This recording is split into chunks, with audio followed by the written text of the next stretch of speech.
ወመንፈስ ቅዱስ አሐዱ አምላክ። በስመ አብ ወወልድ ወመንፈስ ቅዱስ አሐዱ አምላክ። በስመ አብ ወወልድ ወመንፈስ ቅዱስ አሐዱ አምላክ። ቅድመ ዓለም የነበረ ዓለምን በካህሊነቱ የፈጠረ ይህንን ዓለም በቸርነቱ የሚመግብ ሰው ሆኖ በይቅርታው ዓለምን ያዳነ ጌታችን መድኃኒታችን ኢየሱስ ክርስቶስ ከባሕሪ አባቱ ከአብ ከባሕሪ ሕይወቱ ከመንፈስ ቅዱስ ጋር ትክክል ለምትሆን መንግስቱ ዛሬም ዘወትርም ለዘላለሙ ክብር ምስጋና ይግባው። የእናታችን የቅድስት ድንግል ማርያም ወላዲተ አምላክ የቅዱስ መስቀሉ የቅዱሳን መላእክት የቅዱሳን ነቢያትና የሐዋርያት የሰማዕታት የጻድቃን የደናግል የመነኮሳት ሁሉ ረድኤታቸው አይለየን። የተከበሩ መምህራችን መምህር አባ ገብረ ሥላሴ የርዕሰ ገዳማት ወአድባራት ጣና ቅዱስ ቂርቆስ አበምኔት፣ የተወደዳችሁ አባቶች፣ ካህናት፣ ወንድሞች፣ ዲያቆናት፣ የልዑል እግዚአብሔር ክቡራን ቤተሰቦቹ የምትሆኑ አባቶች፣ እናቶች፣ መነኮሳትና መነኮሳያት፣ ምእመናን ክርስቶስ ተንሥአ እሙታን አሰሮ ለሰይጣን ሰላም ኮነ። እሱ ተሰቅሎ ለእኛ ሰላምን የሰጠን መድኃኔ ዓለም ስሙ የተመሰገነ ይሁን። በመካከላችን ተገኝቶ እንዲያስተምረን ቅዱስ ፈቃዱ ይሁንልን። በኩሉ ተአቅቦ እቀብ ልበከ፣ አጥብቀህ ልብህን ጠብቅ በሚል ርዕስ ነው የምንማማረው። እስኪ በሉ አጥብቀህ በሉ። ልብህን ጠብቅ። ድገሙ። አጥብቀህ በሉ። ልብህን ጠብቅ። ሶስተኛ በሉ። አጥብቀህ ልብህን ጠብቅ። መጽሐፈ ምሳሌ ምዕራፍ 4 ቁጥር 23 ላይ የምናገኘው ኃይለ ቃል ነው። ልብን ስለመጠበቅ ነው ዛሬ የምንማማረው ማለት ነው። አጥብቀህ ልብህን ጠብቅ በሚል ርዕስ ነው የምንማማረው። ልብን ስለመጠበቅ እንማማራለን። ለምንድን ነው ዛሬ ልብን ስለመጠበቅ የምንማረው? ቀጥሎ መጽሐፍ ቅዱስ ላይ በዚሁ አንቀጽ እስመ ውእቱ ነቃ ሕይወት፣ የሕይወት መውጫ ከእርሱ ነውና ይላል። ማን? ልብ። ልብ የሕይወት መዝገብ ነው። ሕይወት የሚገኘው ከልብ ነው። ሕይወት ከልብ ስለሚወጣ ከሁሉ አብልጠህ ልብህን ጠብቅ ነው። ሰው የሕይወቱ ጉዳይ የሚወሰነው በልቡ ነው። በልቡ ይወሰናል። ልቡ ከተበላሸ ሕይወቱ ሁሉ ይበላሻል። ልቡ ከሰመረለት ደግሞ ሕይወቱ ሁሉ የሰመረ ይሆናል ማለት ነው። ስለዚህ የሰው ሞቱም ሕይወቱም በልብ የተያዘ ነው። በዚህ ጉባኤ ሁልጊዜ ስንማማር የምንማማረው አንድ ክፍተታችን ሞልተን የእግዚአብሔርን መንግስት ለመውረስ ነው። ሌላ ዓላማ የለንም። የእግዚአብሔርን መንግስት ለመውረስ ደግሞ ማድረግ ከሚገባን ዋና ነገሮች እግዚአብሔር ያዘዘንን ስራ መስራት፣ እግዚአብሔርን ማምለክ ነው። እግዚአብሔርን ማምለክና እግዚአብሔርን መውደድ ነው ድህነትን የሚያሰጠን። የዘላለም ሕይወትን እንድወርስ ምን ላድርግ ብሎ ለጠየቀው ሰው ጌታ የመለሰለት ጥያቄም እግዚአብሔርን በፍጹም ልብህ፣ በፍጹም ሕሊናህ፣ በፍጹም ኃይልህ ውደድ የሚል ነው የተነገረው። እግዚአብሔርን በፍጹም ልብህ፣ በፍጹም ሕሊናህ፣ በፍጹም ሐሳብህ፣ በፍጹም ኃይልህ ውደድ ነው ያለው። ስለዚህ እንድድን የዘላለም ሕይወት እንድወርስ ምን ላድርግ ብሎ ሲጠይቅ እግዚአብሔርን በፍጹም ልብህ ውደድ ነው ያለው። ከዚህ የተነሳ ከልብ ሕይወት ይገኛል ማለት ነው። ማለት ምን ማለት ነው? አምልኮተ እግዚአብሔር ራሱ ከልብ ነው የሚነሳው። እግዚአብሔርን ማምለክ ሃይማኖት ራሱ ከልብ የሚነሳ ነው፣ በልብ የሚወሰን ነው። እግዚአብሔር ልብን ይመለከታል፣ ሰው ደግሞ ፊትን ያያል ተብሎ በቅዱስ መጽሐፍ ተጽፎልናል። እግዚአብሔር ልብን ነው የሚመለከተው፣ ሰው ፊትን ያያል። ሰዎችን በልባችን የያዝነውን ይዘን ልባችን ማየት ስለማይችሉ አታለናቸው ማለፍ እንችላለን። ሰድበን አልሰደብኩም ማለት እንችላለን። ነቅፈን ሲያበቃ አይ አንተ ገምተህ ነው እንጂ እኔ እንደዚህ አላሰብኩትም ልንል እንችላለን። ዋሽተን አይ እኔ አልዋሻውም ራስህ ነህ ያልክ ልንል እንችላለን። እግዚአብሔር እንደዚህ አይባልም። ሁሉን ገልጦ ያያል። ሁሉ በፊቱ እንደ ስጦ የተሰጣ ነው። ስለዚህ እግዚአብሔርን የምናመልከው በምንድን ነው ከተባለ በልብ ነው የምናመልከው። የህይወት መውጫ ከእርሱ ነውና ህይወት የሚወሰነው እግዚአብሔርን በልብ በመውደድ በልብ በምናስበው ሐሳብ ነው።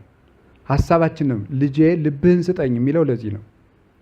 እግዚአብሔር እጅ ስጡኝ፣ ጆሮ ስጡኝ፣ እግር ስጡኝ ብሎ ራስክን ስጠኝ ብሎ ከህዋሳት አንዱንም አልጠየቀም። ልብህን ስጠኝ ነው ብሎ የተናገረው። እግዚአብሔር የሚፈልገው ልብ ነው።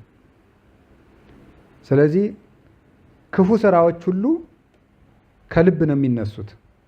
በጎ ስራዎችም ከልብ ነው የሚነሱት። እስመ እምተረፈ ልብ ይነብብ አፍ ብሏል ጌታም በወንጌል የማቴዎስ ወንጌል ምዕራፍ 15 ላይ ከልብ ሞልቶ የተረፈውን አፍ ይናገራል ብሏል። ከልብ ሞልቶ የተረፈውን አፍ ይናገራል። ስለዚህ ደቀ መዛሙርቱ እጃቸውን ሳይታጠቡ በሚበሉበት ጊዜ ለምንድን ነው ደቀ መዛሙርት እጃቸውን ሳይታጠቡ የሚበሉት ብለው ቢጠይቁት ከልብ የሚወጣው ነው እንጂ ወደ አፍ የሚገባው አያረክስም አላቸው። ስለዚህ ወደ አፍ የሚገባው አያረክስም ማለት በጾሙም በሌላውም ጊዜ ዝም ብለን ብንበላ አያረክሰንም ለማለት ሳይሆን ከልብ የሚወጣው ቂም፣ ዝሙት፣ ክፉ ሐሳብ፣ በቀል፣ ቅናት ሰውን ያረክሰዋል እንጂ እጅን ታጥቦ መብላትና ለመብላትስ ልብን አያረክሰውም ብሎ ተናግሯል። ስለዚህ ሰውን የሚያረክሰው ከየት ነው ሲባል ከልብ የሚወጣው ነገር ነው። ስለዚህ ልባችሁን ጠብቁ። ልብን መጠበቅ የአምልኮተ እግዚአብሔር መነሻም መጨረሻም ነው። ክርስቲያንነታችን መጠበቅ የምንችለው ልባችን ከጠበቅን ነው። ሃይማኖታችን መጠበቅ የምንችለው ልባችን ከጠበቅን ነው። ስርዓት የምንጠብቀው ልባችን ሲጠበቅ ነው። ራሳችን ራሱ መጠበቅ የምንችለው ልባችን ከተጠበቀ ነው። ልብ ከፈረሰ ሁሉ ይፈርሳል። መኖራችን የልብ ጉዳይ ነው። ልቡናሁ ለብእሲ መንፈሱ ይእቲ ብሏል ቅዱስ አትናቴዎስ ሃይማኖተ አበው ላይ ሲናገር የሰው ህይወቱ ልቡ ነው ብሏል። የሰው ህይወቱ ልቡ ነው። ነፍሱ ልቡናው ናት። ልቡናውም ህይወቱ ነው። የሰው ህይወቱ ነፍሱ ናት። ነፍሱ ደግሞ ልቡ ናት። ስለዚህ ልቡን የጠበቀ ሰው ነፍሱን ይጠብቃል። ነፍሱን የጠበቀ ሰው ደግሞ ህዋሳቱን ያድናቸዋል ከክፉ ነገር። የመጀመሪያው ልብ የሚጠበቀው እግዚአብሔርን በመፍራት ነው። እግዚአብሔርን በመፍራት ልብ ይጠበቃል። እግዚአብሔርን በመፍራት ህዋሳትን ለመጠበቅ አስቀድሞ ምንም መጠበቅ ይገባል? ልብን መጠበቅ። ልብን ማን ሊጠብቀው ይገባል? ፈሪሃ እግዚአብሔር። ፈሪሃ እግዚአብሔር ትፍሲተ ልብ ውእቱ ወይሁብ ሐሴተ ወያስተፌስህ ወያነውህ ህይወተ ይላል መጽሐፈ ሲራክ ምዕራፍ 1 ቁጥር 5 ላይ። እግዚአብሔርን መፍራት የልብ ደስታ ነው። ፍጹም ተድላ ደስታን ይሰጣል፣ ዘመንንም ያረዝማል ይላል። እግዚአብሔርን መፍራት የልብ ደስታ ነው። ልብን የሚጠብቀው እግዚአብሔርን መፍራት ነው። እግዚአብሔርን መፍራት ለፈራሄ እግዚአብሔር ይሴኒ ዳህሪቱ። እግዚአብሔርን የሚፈራ ሰው መጨረሻው ያማረ ነው ይላል ሲራክ። እግዚአብሔርን የሚፈራ ሰው መጨረሻው ያምራል። እግዚአብሔርን የማይፈራ ሰው ግን ጀምሮ ነው የሚቀረው። ወዲያው ነው ሁሉን ነገር ታይቶ መጥፋት ነው፣ እንደ ዕፀ ከንቱ ነው። ፈሪሃ እግዚአብሔር ያለው ሰው ግን እሾህ ቢወጋው ነቅሎ ይሄዳል። እንቅፋት ቢመታው አንክሶ ይደርሳል። ቢሰበር እግሩን ጠምጥሞ ካሰበው ይደርሳል። እግዚአብሔርን መፍራት በልቡ ነው ያለው ሰው። እግዚአብሔርን ሳይፈሩ የጀመሩት ስራ ግን በጥሩ ፍጥነት ብንጀምረው፣ በተከናወነ አይምሮ ብናከናውነው ብንጀምረው፣ በጣም ብዙ አይላፍን ሰብስበን ብንጀምረው ይበላሻል። እግዚአብሔርን መፍራት ይቀድማል። እግዚአብሔርን መፍራት ማለት ምን ማለት ይመስላችኋል? እግዚአብሔርን ማክበር፣ ለእግዚአብሔር መጠንቀቅ ማለት ነው። ለእግዚአብሔር መጠንቀቅ፣ እግዚአብሔርን ማክበር። እንደዚህ አሁን ኦርቶዶክስ ውስጥ እንደዚህ አይባልም የሚባል ነገር ይበዛል አይደል? ሌሎች ቦታ ስትሄዱ ደግሞ እንደዚህ ችግር የለም እንደዚህ ችግር የለም የሚል ይበዛል። እንደዚህ አይባልም የሚባለው ለምንድን ነው? ለእግዚአብሔር ምን ያህል እንደምንጠነቀቅ ለመግለጥ ነው። አዎ ቆይ አንድ ሀሳብ ልንገራቸው። አሮንን እግዚአብሔር ለሙሴ ሲያዘው ምንድን ነው ያለው? እግዚአብሔር ለሙሴ ወንድምህ አሮን ወደ ቤተ መቅደስ ሲገባ ልብሱ እንዳይራቆት እስከ ተረከዙ የሚደርስ ቀሚስ ይልበስ፣ እኔ የሰውን እርቃን አይቼ አልታገስምና ይላል። ቆይ አንድ ሀሳብ ልንገራቸው። አሁን የእግዚአብሔርን አይን ልብሱ ጋርዶ ያስቀረዋል እንዴ? አያስቀረው። ምንድን ነው የሚያስቀረው? ከልብሱ ውስጥ ያለውን ልብ እያየው አይደል? ምን ማለት ነው ታዲያ? እንደዚያ ለእግዚአብሔር በምን ያህል መጠን መጠንቀቅ እንደሚገባል ለማጠየቅ እግዚአብሔር ትንንሽ ነገሮቻችን የሚወድልንን ያህል ትንንሽ ነገሮች ሳይቀሩ ያስቆጡታል። ይህን ማወቅ አለብን። እስመ ፍቅር ከመሞት ጽኔት፣ ፍቅር እንደ ሞት የጸናች ናት ያለ መኃልየ ሰሎሞን ላይ ለዚህ ነው። ፍቅር እንደ ሞት የጸናች ናት። አጥብቆ የወደደህ ሰው በትንሽ ነገርም አጥብቆ ሊጠላ ይችላል። መጠንቀቅ አለበት። ለፍቅሩ ዋጋ ካልተሰጠው፣ ፍቅር የሚከስረው መቼ ነው ከተባለ ለፍቅሩ ዋጋ ሳይሰጠው ሲቀር፣ ፍቅር ክብር ካልተሰጠው ይጠፋል። ፍቅር ክብርን መንካት የለበትም፣ ክብር ፍቅርን መንካት የለበትም። በመዋደድ ሰበብ የሚጠፋ ክብር መኖር የለበትም እና እግዚአብሔርን በትንንሽ ነገሮች ሳይቀር ማክበር፣ በንግግሮቻችን በሁለንተናችን መጠንቀቅ ልቅም ያልን ሰው እንድንሆን አጥብቀህ ልብህን ጠብቅ እና እግዚአብሔርን መፍራት ማለት እግዚአብሔርን ማክበር ማለት ነው። በእያንዳንዱ ነገር ምን ማለት ነው መሰላችሁ? በደንብ እያሰቡ መሄድ ነው። እግዚአብሔርን ማሰብ ኮንሺየስ መሆን ማለት ነው። በእያንዳንዱ ጥቃቅንና ዝርዝር ጉዳዮች ላይ እግዚአብሔርን ማሰብ መቻል፣ እሱ እግዚአብሔርን መፍራት ያ ነው እግዚአብሔርን የሚጠብቀን። እግዚአብሔር ያዕቀበ ሀገር ያለው ይሄንን እግዚአብሔር ከተማን ካልጠበቀ ማለት ልብን ካልጠበቀው፣ ፈሪሃ እግዚአብሔር ልብን ካልጠበቀው ጠባቂ በከንቱ ነው የሚደክመው ማለት ሕዋሳቴን ከዝሙት ከኃጢአት ከበደል ጠብቄ እግዚአብሔርን አመልካለሁ የሚል ሰው ውሸቱን ነው። አይሆንለትም። በከንቱ ነው የሚደክመው። ይሰግዳል፣ ከኃጢአት እርቃለሁ ብሎ ይቀጠቅጣል፣ በፍጹም አይወጣም። ከንቱ ይደክማሉ ጠባቂዎች። ፈሪሃ እግዚአብሔር የልቡን ከተማ እስካልጠበቀለት ድረስ። ስለዚህ ልብ የሚጠበቀው በፈሪሃ እግዚአብሔር ነው። ፈሪሃ እግዚአብሔር ደግሞ ማለት አንድ መጠንቀቅ ማክበርና ሁልጊዜ በእግዚአብሔር ፊት እንዳሉ ማየት ነው። እግዚአብሔር መረጃ አይሰበስብም የማይልም፣ ሁልጊዜ ያያል። እንዲህ ግልበጥ ብለን በተኛንበት ፍራሽ ላይ እግዚአብሔር እያየን፣ በጣም ነው የሚገርመው እኮ። ይሄን ማሰብ መቻል ነው ፈሪሃ እግዚአብሔር ማለት። ይሄን ማሰብ መቻል ብቻን ሆኖ ማሰብ ማለት ይሄን ሁልጊዜ በእግዚአብሔር ፊት ነኝ ብሎ ማሰብ ይሄ ነው ልብን የሚጠብቀው። ሁልጊዜ በእግዚአብሔር ፊት ነኝ ያለ ቦታ ያለ ጊዜ፣ ፍርዱንም ማሰብ። ይናገራል ፍትሐ ነገሥቱ። ቄሱ ሲቀድስ የነቃ የተጋ ይሆን፣ በስጋዬ ይቀስፈኛል በነፍሴ ይፈርድብኛል እያለ ይቀድስ ይላል። በስጋዬ ይቀስፈኛል በነፍሴ ይፈርድብኛል ብሎ ተጠንቅቆ ይቀድስ ይላል። ቤተ ክርስቲያን ውስጥ አንዱ ቄሱ ዲያቆኑን ጧፍ አቀብለኝ ለማለት ቢሆን አተ ዲያቆን መንክር አይልም። ነው የምለው። ለምን ይመስላችኋል? ለእግዚአብሔር ክብር በመስጠት ነው። ለእግዚአብሔር ክብር በመስጠት ጭራሽ ሊሳቅ ነው፣ ከቴም ሊወራ ነው። እግዚአብሔርን ብቻ የምንሰማበት ሰዓት ነው ማለት እኮ ነው። እኛ የምንናገርበት አይደለም፣ እግዚአብሔርን የምንሰማበት ጊዜ ስለሆነ አሁን እግዚአብሔር ይናገር፣ እኛ ዝም እንበል ማለት ነው። ይህንን ለማጠየቅ ነው እና እግዚአብሔር የትም ቦታ ያየኛል ብሎ ማሰብ፣ እግዚአብሔርን መፍራት እና እንደሚፈርድብን ጭምር ማሰብ ነው። እንደሚፈርድብን ታውቃላችሁ። ቅዱስ ጴጥሮስ እንዳለን ለመላእክት እንኳን አድራራላቸውም ነው የሚለው። ለመላእክትስ እንኳ እውነቴን ነው። ሳጥናኤልን እንኳን አራራለት። አንድ ሰው በትልቅነቱ እግዚአብሔር አይተወውም። ጳጳስ ስለሆነ እግዚአብሔር የማይፈርድበት ጳጳስ የለም። ፓትርያርክ ስለሆነ እግዚአብሔር ላይፈርድበት አይችልም። እኔ አሁን እያስተማርኩ ነው። አባ ያስተምራል ብሎ አይተወኝም፣ ያሽቀነጥረኛል ማለት ነው። ካፈቀደ ምን አለበት እሱ? ፍርዱም እውነት ነው። ስለዚህ እየደነገጥክ ኑር። ለዚህ ነው መጽሐፈ ተግሣጽ ምዕራፍ 3 ቁጥር 1 ላይ ብፁዕ ዘይደነግጽ በእንተ ጽድቅ፣ ስለ ጽድቅ የሚደነግጥ ሰው እሱ ንዑድ ክቡር ነው። የሚደነግጥ የሚፈራ ማለት ነው። አንዳንድ ጊዜ ፈሪሃ እግዚአብሔር ሲለየን ቅዝቅዝ ያለ ህሊና፣ ለምንም ግድ የሌለን ወላዋይ ዝም ብለን በቃ መዋል ማደር ብቻ እግዚአብሔርን ምናልባት በትምህርትና በህግ ካልሆነ በሐሳብ ግን አንድ ቀን እንኳን ትዝ እስከማይለን ድረስ እግዚአብሔር እስከ መረሳት ይደርሳል። ይብል አብድ በልቡ አልቦ እግዚአብሔር፣ ሰነፍ በልቡ ማን የለም ይላል።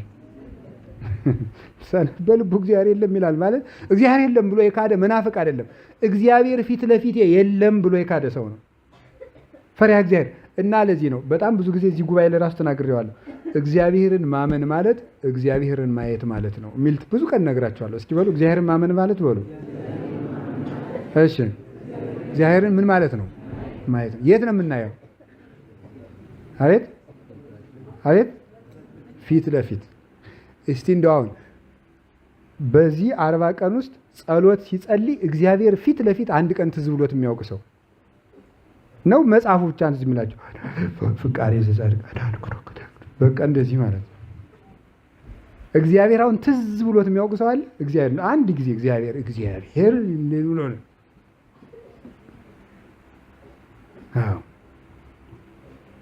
ለይኩን ብርሃኑ ለእግዚአብሔር ላይ ወይ ሰር ለነ ተግባረ ደዊነ ብሎ አሁን እግዚአብሔር ብርሃኑ በእኛ ላይ ይደር ይገለጥልን፣ የእጆቻችን ስራ የሚያከናውንልን ሲል እግዚአብሔር ትዝ ብሎት እንዲሁ ዳዊት ስታነቡ ቢያዝ ከ150ው መስመር በ3 መስመር ትዝ ካላችሁም ሸጋ ነው። እግዚአብሔር ማስታወስ ማለት ነው። ማስታወስ የአቢ ክብራ ለማርያም እንኩሎም ቅዱሳን ብዙ ብሎ ነው አቢ ክብራ ሲል እንዲሁ የእመቤታችን ክብሯ ትዝ የሚለው ሰው አሁን እመቤታችን ማርያምስ ሐሬት መክፈልተ ሰናይ የሚለውን አሁን ማርያምስ የማይቀሟትን እድል መረጠች የሚለውን ሊቃውንቱ ሲተረጉሙ እንዴት አድርጎ ይተረጉማል መሰለህ? አልጠግ ብለውም ማርያምስ ማርያምማ ማርያም እኮ ማርያምም እንጂ እያሉ ማለት ነው። አልጠግባቸው ስላሉ እንዴ እያሉ ማለት ነው። እና እንዲህ ብሎ አቡነ ዘበሰማያት አሉን አቡነ ዘበሰማያት አቡነ ዘበሰማያት አቡነ ዘበሰማያት አቡነ ዘበሰማያት አቡነ ዘበሰማያት አቡነ ዘበሰማያት አቡነ ዘበሰማያት ኧረ ይትቀደስ ስምከ ይበሉ ቢሏቸው ይሄን አልጠገውኩትም አሉ ይባላል። እና በዚህ መጠን እግዚአብሔርን መፍራት ይፈርድብናል ብሎ መፍራት ፊት ለፊት እንደሆኑ ማሰብ። ይሄን ያደረገ ሰው ፈሪሃ እግዚአብሔር ልቡን ይጠብቅለታል ማለት ነው። ሁለተኛ ጸሎት። እስኪ ጸሎት በሉ። ጸሎት ምንን ይጠብቃል? ልብን ይጠብቃል። ልብን የሚጠብቀው ጸሎት ነው። እንዲህ ብሎ እንደተናገረ ባጭር ቃል ነብዩ ላይ ምን ብሎ ነው የተናገረ? ልበ ንጹሐ ፍጥር ሊተ እግዚኦ መንፈሰ ርቱዐ ሐድስ ተከርሰየ ወበመንፈስ አዚዝ አጽናኒ ነው ያለው። ስለዚህ በጸናው መንፈስ በጽኑ መንፈስ ቅዱስ አጽናኝ፣ የቀናውን ልብ በልቡናዬ አሳድርብኝ፣ ንጹህ ልብ ፍጠርልኝ አለው። እግዚአብሔር የሚገርመው በሐዲስ ኪዳን ራሱ የድንጋይ ልብ አውጥቼ ወበክሙ ልብ አዲሰ አዲስ ልብ እሰጣችኋለሁ ነው ያላቸው። ትንቢተ ኤርምያስ ላይ ሲናገር አዲስ ልብ እሰጣችኋለሁ። ስለዚህ አዲስ ልብ የሚገኘው በጸሎት ነው። እንዲያውም ምን ይሉታል? ልብ ምሽግ ነው፣ ሰው ደግሞ አርበኛ ነው፣ የክርስቶስ ወታደር ነው። ወታደሮች የሚዋጉት ከምሽጎቻቸው ሳይወጡ ነው። የሰው ደግሞ ምንድነው? ልቡ ምሽግ ነው። ያንን የሚጠብቀው ከተማ ጸሎት ነው ይላሉ። እስኪ አንድ ጥያቄ ልጠይቃችሁ።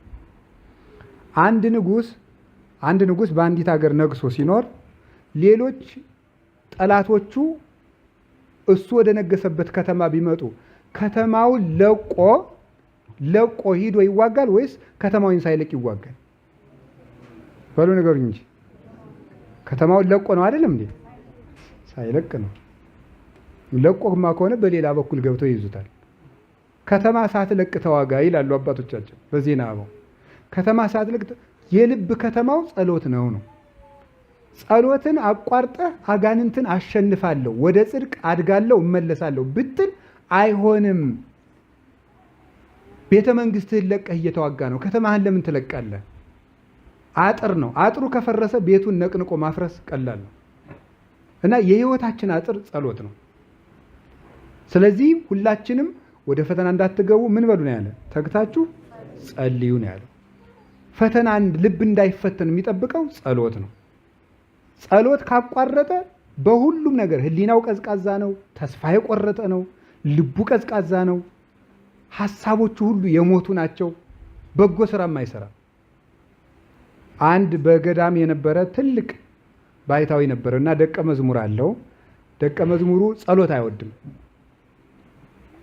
ልጄ ባክህን ጸሎት አታቋርጥ፣ ጸሎትህን ካቋረጥክ አጋንንት ህዋሳትህን ለኃጢአት አሳልፈው ይሰጡሃል እያለ ይነግረዋል። እምቢ ብሎ ዘመኑን ጨረሰ። መሀል ላይ አቋርጦ ተቀሰፈና ሞተ። ተቀስፎ ሙቶ ይሄ ሰው ደቀ መዝሙር የት ደርሶ ቢሆን እያለ ወደ እግዚአብሔር ያመለክታል። ወደ እግዚአብሔር ሲያመለክት የጻድቃንን መኖሪያ ሁሉ ሲያሳየው ኖረና የሚገርመው ይሄኛው መነኩሴ ነው ደቀ መዝሙሩ። ከኃጥአን መኖሪያ ሲደርስ ደቀ መዝሙሩ እስከ አንገቱ ድረስ እሳት ወርሶ ታየ። ልጄ ከዚህ ትድናለህ ብዬ አልነበረም ወይ ጸሎት አታቋርጥ ያልኩህ አለ። ምን ብሎ እንደመለስ ታውቃላችሁ? አባቴ በእኔ ይደንቃል፣ እኔ የቆምኩት ከጳጳሱ ላይ ነው ብሎ ተናገረ። እንግዲህ ካልጸለዩ ጳጳስነት እንኳን አያድንም ማለት ነው። ካልጸለዩ ካልተጉበት የለም እንዴ! ኦይ ስንቱን ነግራቸዋል። ልብስ ስፌት ቤት አሁን ስትሄዱ የመነኮሳትና የጳጳሳት ልብስ የሚሰፋባቸው ቦታዎች አሉ። ቆባቸውን ገጭ አድርገው አሻንጉሊቶቹ ማለት ነው ካባ አድርገው እንደዚህ አድርገው ምናምን ስታዩ እንደ ብር የሌላችሁ ሁሉ አሰፉ ነው የሚሏችሁ መነኩሴ መስሎ ምናምን። አሁንማ እንደውም መስቀል ሁሉ እያደረጉባቸው ነው። ገብቷችሁ አላለ? እዚህ የተረፈውን እናንተ አመስጥሩት። የልብስ ጽድቅ የለም ብዬ ነው። የለም አሻንጉሊቱ አሁን እያበጠረው አይደል እንዴ? እውነቴን ነው፣ እያበጠረው ነው። አሁን አሻንጉሊት ማለት ነው። ካልጸለየ አንድ ሰው አሻንጉሊት ነው። በቃ ነፍስ የለውም እንዴ። የነፍስ አለቃዋ እኮ እግዚአብሔር ነው። አለቃዋን እግዚአብሔርን መላኬ ሕይወትን እኮ ነው የምንለው። ክርስቶስ እኮ የሕይወታችን ገዥ ነው። የሕይወታችን ራስ፣ የሕይወታችን አለቃ መሪያችን ነው። እሱ ያልፈቀዳት ውሎ እንዴት ብላ ትወላለች? እሱን ሳናስፈቅድ እንዴት ያለ ሌሊት ይታደራል? ስለዚህ እግዚአብሔርን አስፈቅደን መኖር አለብን። እምኀበ እግዚአብሔር ይጸንዕ ሑረቱ ለሰብእ፣ የሰው ጎዳናው ከእግዚአብሔር ከተነሳ ይቀናለታል ብሏል ቅዱስ ዳዊት። በጸሎት ከእግዚአብሔር ተነስተ ከሄድክ ይከናወንልሃል። ከራስህ ተነስተ ከሄድክ በራስህ ትጠፋለህ። ስለዚህ ከእግዚአብሔር የተጀመረ ነገር ከእግዚአብሔር ያደርሳል። ጸሎት ልብን ይጠብቃል። አሁን እግዚአብሔር ካስቻለን፣ እግዚአብሔር ቢረዳን ጸሎት ላለማቋረጥ ለራሳችን ቃል ብንገባ ጥሩ። እንደው ነገ ሰኞ ነው መቼስ፣ ሰኞ የሁሉ ነገር መጀመሪያ ነው። ሰኞ ጀምረን ቢሆን ነገ እንደው ውሃው ቢሰበሰብ ጥሩ። ውሃው ተሰብስቦ ነገ ጸሎታችን ላለማቋረጥ እስቲ እንትጋ። ከዛ ልባችን ይጠብቃል እግዚአብሔር። ከቃሉ ጋር ናችሁ? ከቃሉ ጋር ናችሁ? አዎ ይላችሁ። አቅም ያለው ሰው ሽፍታ ቢጠልበት ሽፍታው ጋር ጉሮሮ ለጉሮሮ ይገጥማል። አቅም የሌለው ሰው ምን ያደርጋል? ሽፍታ ቢይዘው አቅም የሌለው ሰው ሽፍታ ቢይዘው ምን ያደርጋል? ተናገሩ። ይጮሃል በሉ እንጂ። እና አቅም ከሌለህ ጩህ ነው። መጸለይ ማለት እኮ እኔ አቅም የለኝም እግዚአብሔር ወይ ድረስልኝ ማለት ነው። ሬሳ ያለህ ማለት እኮ ነው። ሰይጣን አንቆ ሊገለኝ ነው ማለት ነው። ጸሎት ማለት እኮ ጩኸት እኮ ነው። ስማኒ እግዚኦ ጸሎቴ እስመ ጸራይኩ ኀቤከ እኮ ያለው ነው። ወደ አንተ ጩኸ የለመንኩትን ለቤቱ ልመናዬን ስማኝ። ጩኸት ያለው ዳዊት ጸሎቱን ለዚህ ነው። አቅም የለኝም አለመጸለይ ትዕቢት ነው። እኔ ለራሴ በቃሁት ነቃሁት ማለት ራሴን አሳድረዋለሁ እግዚአብሔር ሆይ አታስፈልገኝም እንደማለት ነው። መጮህ ደግሞ እኔ አቅም የለኝም እግዚአብሔር ሆይ አንተ መክትልኝ ነው። አውስኦሙ ቃለ ለለ ይጽእሉኒ አይደል ያለ። ለሚሰድቡኝ ለሚገዳደሩኝ ሰዎች እኔ መመለስ አይቻለኝምና አንተ መልስላቸው ነው ያለው። እግዚአብሔር እንዲመልስላቸው እኛ ወደ እግዚአብሔር እንጮሃለን።